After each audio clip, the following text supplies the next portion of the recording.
It's my feel-good breakfast show. Welcome to it. Welcome to another episode of INGRAMS Skin Sessions, another thought-provoking campaign that really does encourage brave conversations which are more than just skin deep. Now, this week, we're unpacking just that, a brand new topic called reclaiming your identity, taking it back. Yes, I absolutely love this. Now, American author, activist, and academic Bell Hooks wrote, "Beloved community is formed not by the eradication of difference, but by its affirmation, by each of us claiming the identities and cultural legacies that shape who we are and how we live in the world." Now, we all want to be recognized and celebrated for who we are, and that is regardless of how we look, who we love, and what we have, right? So joining us today to discuss the importance of embracing our heritage and reclaiming our identities are two absolutely beautiful faces that we all know and love. We're starting off with actress, writer, and performance poet Lebo Mashili and actress, presenter, and model Refilwe Modisele. How are you ladies doing this morning? Welcome to the studio! That's a real dropping bell hooks. I heard that. Listen, we have to hit you with the entire CV because it's not every day that we have two royalties, two queens that is joining us. I mean, Lebo, we go way back. We go since last year already. I mean, and I'll start with you, you know. You're always in the spotlight. We see you everywhere. And you're always such a confident woman who embodies the statement that if you love the skin you're in, it will show in all aspects of your life, whether it be your hair, your weight, your skin tone. None of it should matter. But, I mean, the impact of media and society often prevails. What has been, you know, in your words, has been the most profound way you have reclaimed and celebrated who you are, your identity? I think the very thing that people criticize you for, the very thing that is contentious about your identity, often is the thing that is your gift, that is your specialness. It's what you bring to the world. And if you embrace that, then it can't be used as a weapon against you because you hold on to it as a gift, you know?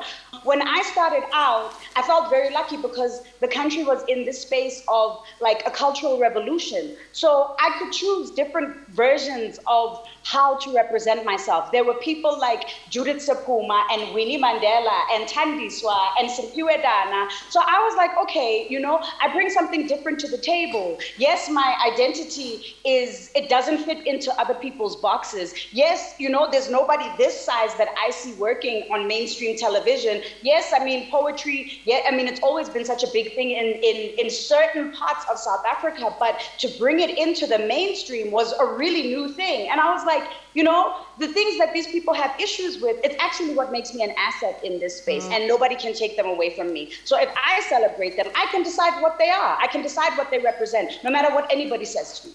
Oh, I absolutely love that mindset. Wow. Refilwe, maybe I can ask you this question. And for me, this is something that I think is so prominent, especially when it comes to children that are loved at home. They seem to gain this confidence that they can literally conquer the world and any hardship that comes their way. But for you, you were fortunate enough to also receive love and affirmation in your home environment. How has this personally impacted you, and how has it associated and assisted you in helping you navigate society so bravely? I think what people forget is that your home is your foundation for the type of person that you become. A lot of what we learn comes from this environment that introduces us to the rest of the world. And self-love being instilled in a person, where a lot of people don't often get that, you know, is part of the reason that made me strong and made me the person that I am. And in understanding that I didn't need validation from outside, whether the rest of the world had so much to say about how I looked. I mean, I got called named, but here you are, knowing your self-worth and your self-love because of the foundation that you come from, which is very crucial in terms of bringing your strength and you understanding your own identity and forming your own understanding of self before somebody else puts you in a box. So that for me, you know, has been instrumental in making me understand myself as Refilwe, my identity as Refilwe, understanding my blackness as Refilwe outside of course, the skin tone. And we celebrate you. And maybe there's a question for both of you ladies. You know, with unrestricted access to the internet and social media, there's more awareness and also understanding and even interest surrounding various cultures, I mean, skin tones and conditions.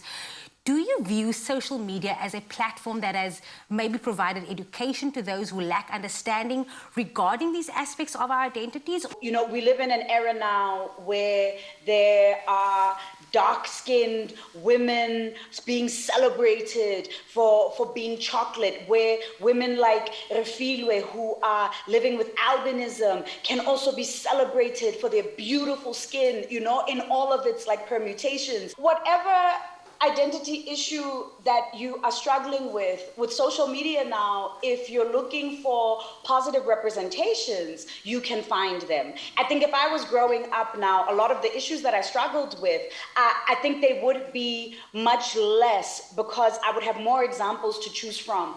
But at the same time, the very same social media is also an oppressive space. The very same social media also celebrates only certain kinds of bodies. Even within that spectrum, there are certain people who get celebrated. You have to conform to certain standards. And I think there's a lot more visual pressure on people than ever before because we're constantly being surrounded by images. I mean, my generation grew up with TV, magazines, newspapers, you know, but this idea that you can be marketed at, you can be exposed to hundreds of images while you're in bed, you know, like surgery is commonplace now. It never was before, and I don't have a particular issue with surgery, but forcing everybody to look a particular way that most human beings are not born looking like, in order to be loved and seen as beautiful, I think that is very harmful. So, but I think that if we are able to empower young people with positive affirmation and, you know, and support and confidence, you know, like what Refilwe was talking about, then within this crazy landscape, we can show young people that there are alternatives and inspire them to lean towards the images that are most affirming. So social media is a spectrum, you know, and we're still learning about it. I mean, these platforms are only a decade old, you know, so there's still so much that we're learning about ourselves and how social media plays into our own addictive tendencies and how it's programming us. In 20 years, I think we'll have a very different understanding of the choices that we're making right now. I think I'm a generation after Lebo. Yeah, I'm 42. Yeah. So I think I've had to understand the importance of speaking in a language that can relate to the current, you know, age group and generation.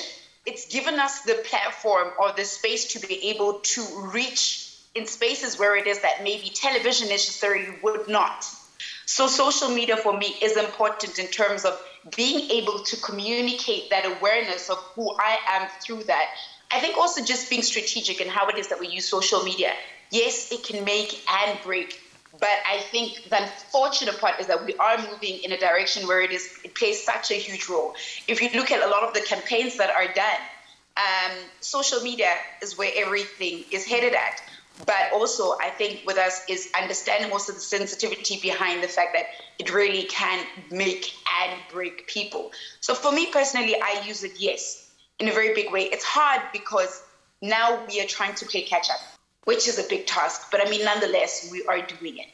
I think from both of your sides of the conversation, you're drawing such a great polarity and showcasing so much in terms of the differences that we're going through when it comes to all the generations that are currently living together right now. Refilwe, I wanted to speak more practically about some of the circumstances that you maybe have had to go to, because for you, someone that I'm sure has had experience of walking into situations and physically feeling like you maybe are different, like you mentioned, or having eyes on you, what was that experience life to firstly navigate, and at the same time seeing you now and how you glow? You've clearly learned so much from the experience. What exactly is it that you've taken from it? Listen, my journey is a never-ending story of consistently teaching people to be able to acknowledge my blackness. I think one of the things that I've used in my life and in my space is to be able to get people out of, you know, the stereotypical aspect of what it is that they were taught. I sometimes feel like God was kind of bringing a lesson to people to say, hey, you know, let's respect each other for who we are and the capabilities that we have as people and what it is that we can impart in the next person. So I've had to navigate through that in being strong and consistently teaching people that, you know, just because I'm in the skin tone doesn't take away my blackness. My blackness is my heritage. and who I am. And that is something that I stand very firm on.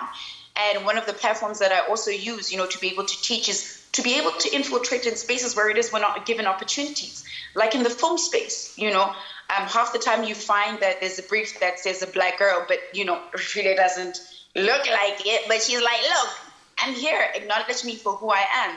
I love that, and I love both of you. You know why? Because you're both so proud to talk about your cultural heritage and how it has really just shaped your perspectives.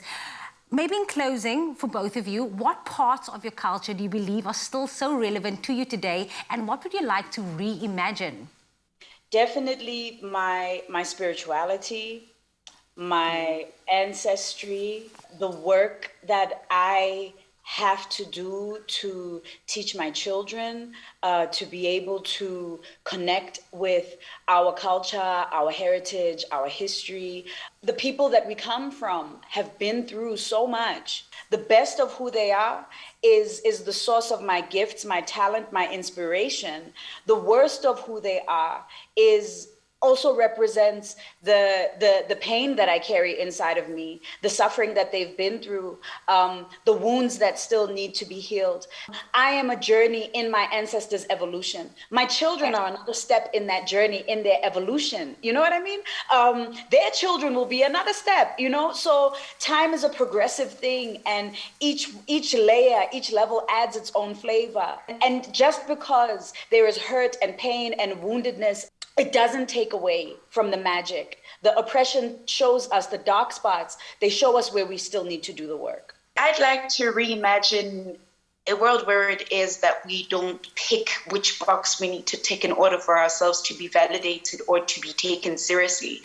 I'd like to reimagine a world where it is that we value ourselves as well, and understand our power just as a people, and especially, as a Black people.